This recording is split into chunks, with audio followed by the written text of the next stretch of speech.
Okay, I think we're live. Pretty sure. Well, I don't know. It's 1 o'clock, so I don't know if anybody's going to come on here, but I'll wait for a little bit. I'll give it about 5. This is still up. I don't know. I just finished the episode. It was pretty decent, all things considered. Yeah. I tweeted this out in case you didn't know, but we had bad storms all day. The cable, Wi-Fi, and power were out for a while, but the cable and Wi-Fi really took a hit. So I have not had internet until like 10:30 tonight. So I just finished the episode and 7 out of 10. I thought it was pretty good for the most part. Not really that many complaints. I have no idea how Danny knew about Zach being in jail. Zach to come see her at the salon, and yeah, I thought this was a pretty good episode. Yeah, I can't believe I'm saying this, but I actually like the Q Maurice and Calvin scene. Maybe because it didn't take up too much of the episode. Um, I think, like I said before, the armed robbery thing, the fact that you go from armed robber to live-in butler is ridiculous. In terms of the scene itself, I thought it was pretty good. I still think Q is plotting something though, but I thought it was pretty good. 7 is a good score. I actually enjoyed all the characters today. Yeah. I think Sabrina was really good, but mainly due to the fact that for once she did not want to know the tea that Maurice wanted to spill about Calvin. Thankfully, she's focusing on the prince. She ain't thinking about the guy who had his head on another man's crotch the night before. So that was a good scene. Yeah. And I think another thing I want to highlight about the bank. Sorry, I got my fan running. Sorry, I didn't sound good. But remember when Bio was like, hey, are you able to take a break so we can talk? She's like, oh no, I can't take a break right now, but we can go into my office. And I think back to Silver, like Sabrina got off the phone with one of her girls, she would instantly just leave the bank window. Even if there was a line of customers, she would just up and leave. And I remember that being something fans pointed out because in season 1, it just felt like the girls would just randomly leave their jobs at any time just because. But I love the fact that it was like, oh no, we're kind of busy. We can talk in my office. So that was pretty good. So I guess any person with a child can just walk in court, say he's the father, and he ain't paying child support, and the man is automatically proved to be the father. Yeah, the whole lack of DNA thing, that's one of the reasons why this episode wasn't close to a 10. Like I said, 7 out of 10. That's what I'm glad Zach is out, but at the same time, the charges just don't make sense in terms of the child support. I mean, like Robin said, the assault charges still stand, but what can you do? And I feel completely seen, like that moment at the end of the episode where Hayden and the senator's wife dissecting it. That's me. That's me when I'm rewatching episodes trying to get stuff for theories. So I feel completely exposed when I saw that scene. Danny and Karen, I don't know why. It's like they were both in the same lane this episode where they have a guy that they're into interact with them. Both of them have dates at 7 p.m. What is it? Aaron is going to have an ice cream pickle date with Karen at 7. And then Danny is going to the Olive with Logan at 7. Yet Karen wants Zach to come by to pick up the keys. Not only that, it's like, let me know when he gets out of jail. and then Danny was expecting Preston to want something more over the phone, as opposed to just asking about Zach. And I don't know, it's ridiculous, but it is what it is. But my question is this: so when is anybody? I mean, all these people are quick to talk about Zach being locked up, Zach having money, Zach being with Fatima. But which one of these women is going to be the first to say that in credit promo? Yes, I did see the trailer and the in credit promo. Somebody sent those to me, thankfully. Danny's still talking that same BS. If he wants to, crap, hang on. Sorry. Okay. Yeah, basically, it seems like Danny's on that same old crap. If he wants to date a black, she's still standing on that hill she's willing to die on. I don't care. I think she looks like she's dressed up, so she's probably getting ready. Hayden has to go to jail for access to the federal database, regardless if Zach has insider trading.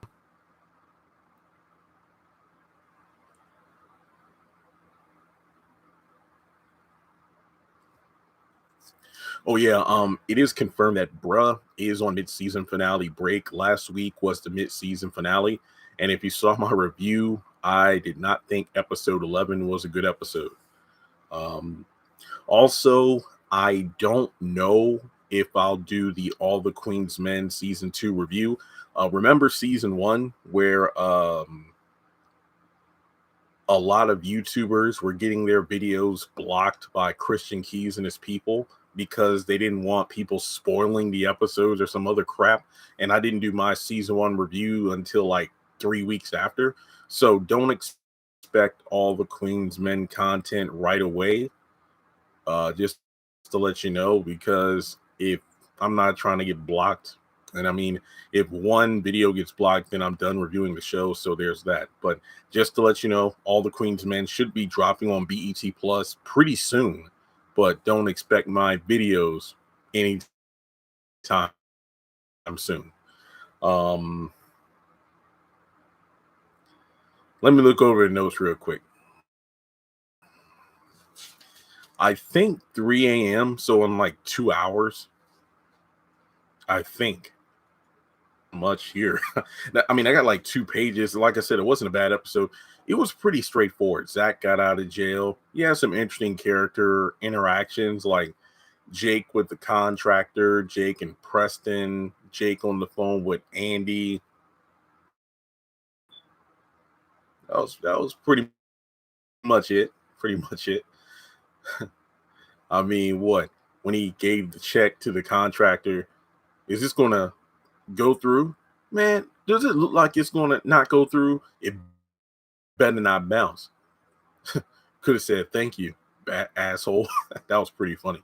But yeah, I think for me the biggest things that kind of dock points off, Gary just being completely, loony.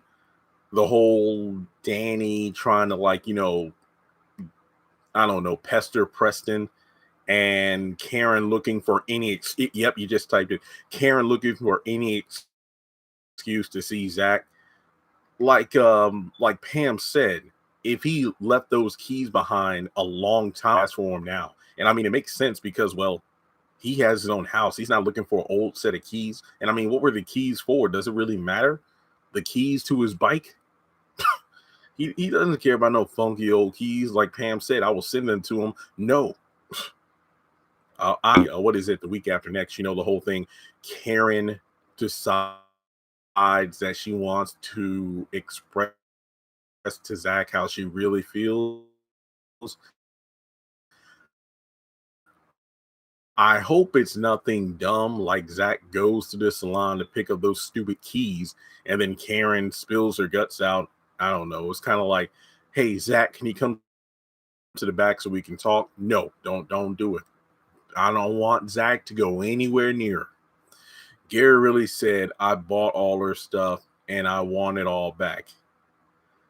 Yeah, I mean, look, it's a crazy one, but then you look at Gary and it's like, um, I love me Jasmine, but at the same time, I admit she was off the ringer.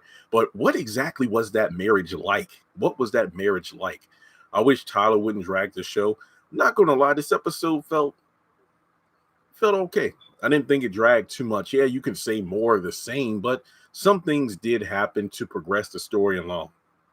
Yeah. I hope Zach doesn't go nowhere near close to Karen. I agree. Also, I hope Karen doesn't pop up at his house, but I feel like she will use the keys if Zach doesn't come by the salon. Pam, let me know when he gets out. And we got more people on the live now, but my question is, how does Danny know about Zach getting arrested, and why? Because remember, Karen was there and she saw what happened. She spoke to Andy, but remember, Andy apparently forgot all about that conversation because she didn't know about the whole doctor's visit and Karen not knowing who the father is. I don't know. It's just Tyler writing at its finest. It doesn't make a lick of sense.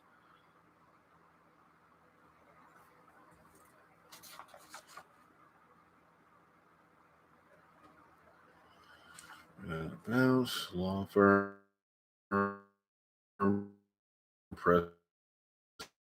I'm just looking over the notes again to make sure I don't miss anything. But to be honest, I think we pretty much went over the episode.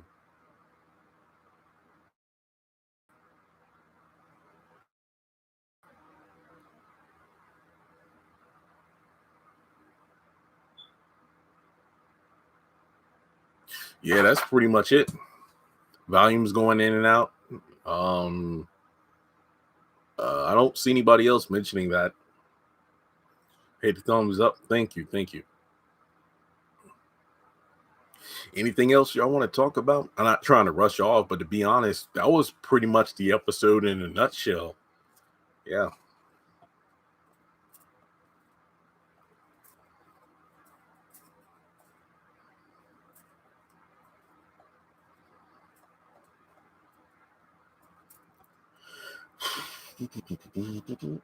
I really don't think Zach and Karen will have a scene next week. They will be too focused on Heather. Yeah, I don't think they'll have a scene next week. In episode 20, that synopsis is the one where Karen decides to tell Zach. I know, right? I'm like, that's the first time we saw Preston's ride. When Preston pulled up in his monster truck, I stopped acknowledging Jake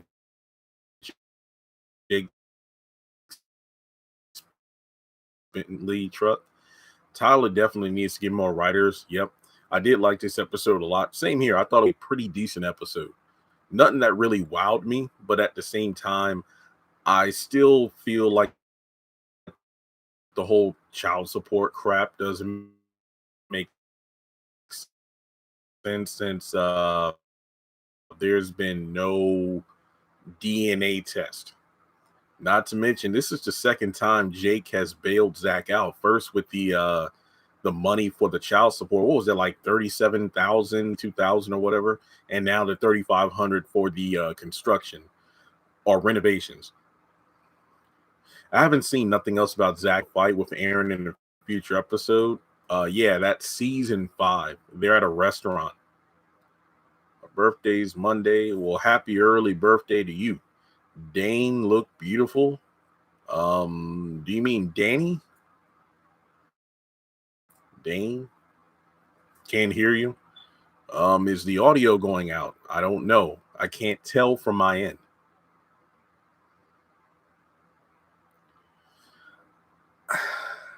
I'm going to be honest because it just felt like she was fishing for a reason to talk to her.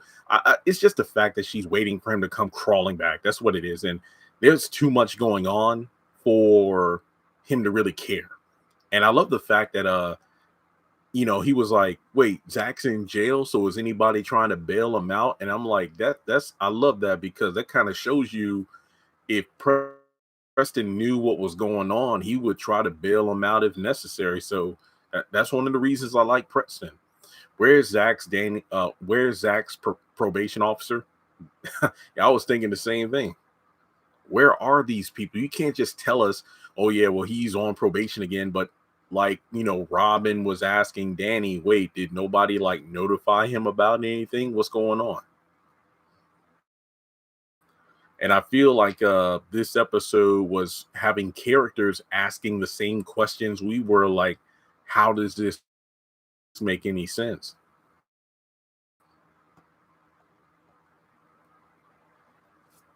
But I really hope that Tyler Perry doesn't write Zach to go to jail again, or Fatima, because think of it this way: Andy and Robin, they're kind of doing everything they can, and it seems like Robin is cashing in a good number of favors to help out Zach. Meaning that if Zach gets locked up again, unless he has some more powerful people on his side, like Jake and whoever he knows, there's a good chance Zach might not be able to get out again because, like I said before, the fact that Robin is calling in these favors, Andy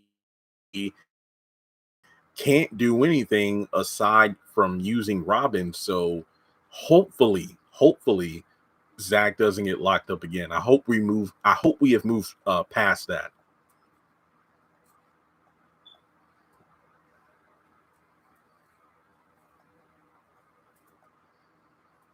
Yes, Robin is the first to mention probation officer.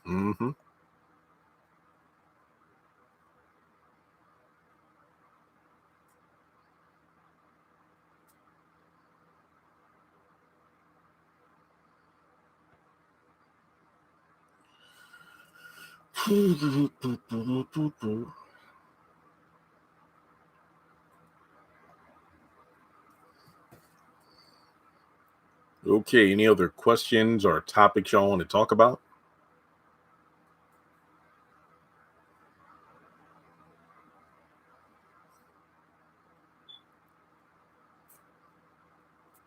Anything at all?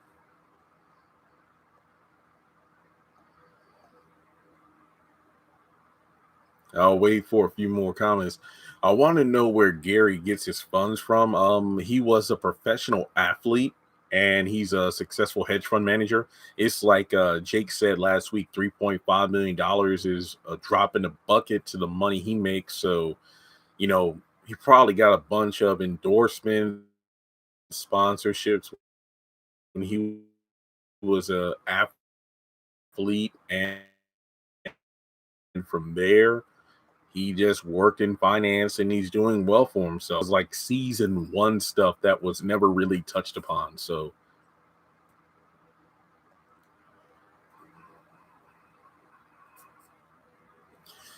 for bruh, I'm really starting to dislike Regina. Yeah, episode 11, I did not like that. I actually recorded 3 bruh videos yesterday.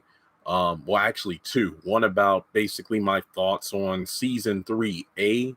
To be completely honest, bruh, season 3 so far is my least favorite season of the show. And then I did a video about Bill and Regina. And it's kind of weird because season 3 is like the first season where I actually feel kind of bad for Bill. I can't believe I'm saying that because of you. One, it's just the fact that Bill wants him to pay what he owes her. But remember, she was the one that had sex with Bill the night before her wedding day. And she was the one who didn't go through with the wedding. Yes, Bill crashed the wedding, but Regina was the one who didn't go through with the doesn't want to have anything to do with her. And now, all of a sudden, it just seems like episode 11 just really killed her character. And she's using this marriage to get back at Bill. And that's not a good look.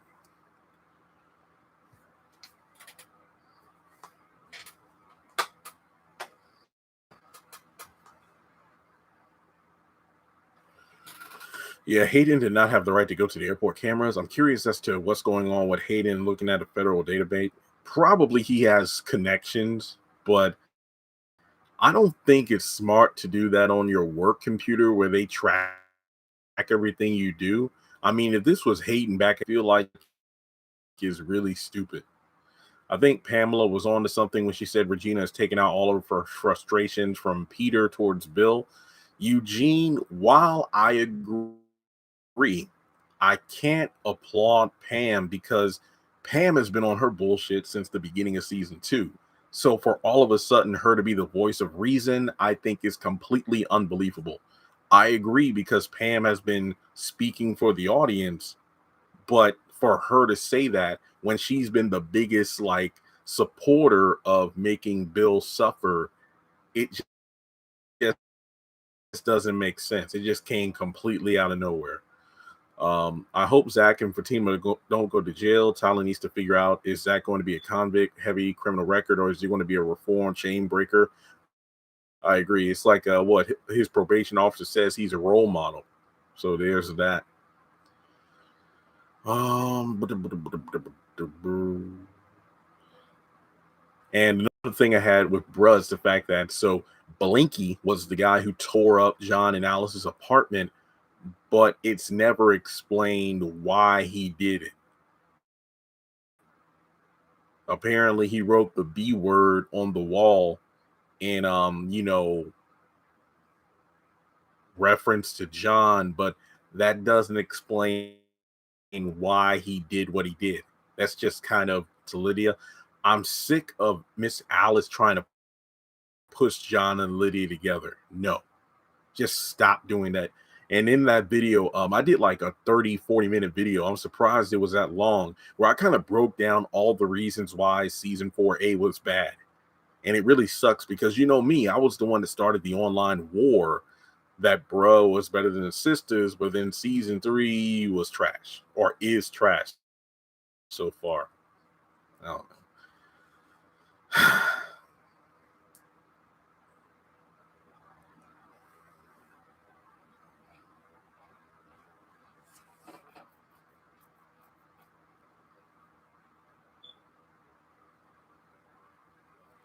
Hopefully, we're going to the federal database will not only get him fired, but disbarred.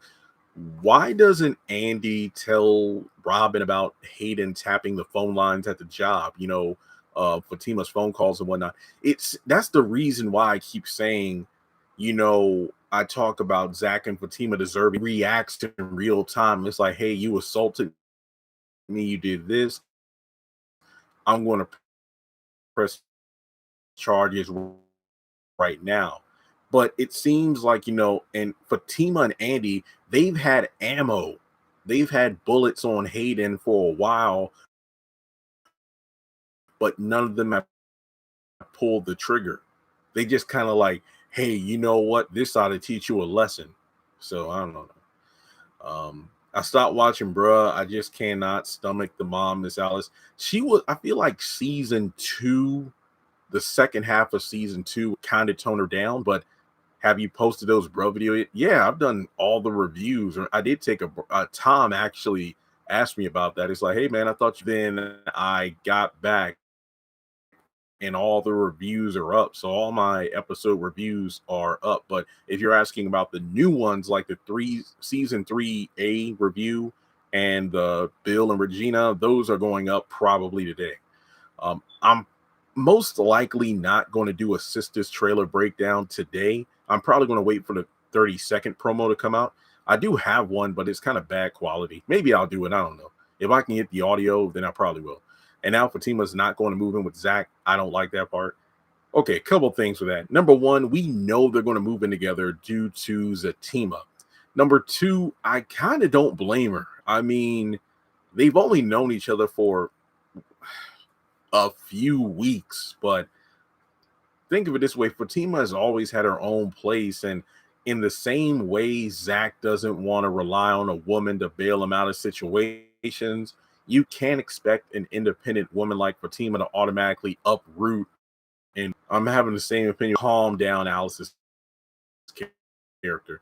He do not need no keys to her house. Yeah, she's looking for any excuse for him to come by the salon.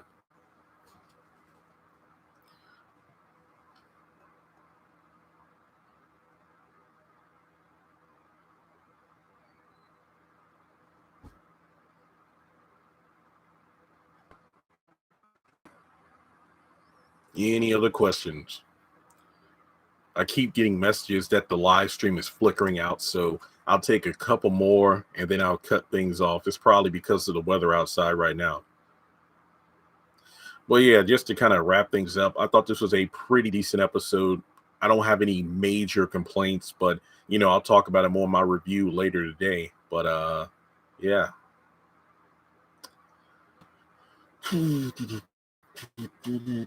Anything else? I'll take maybe 2 or 3 more chats and then probably go to sleep.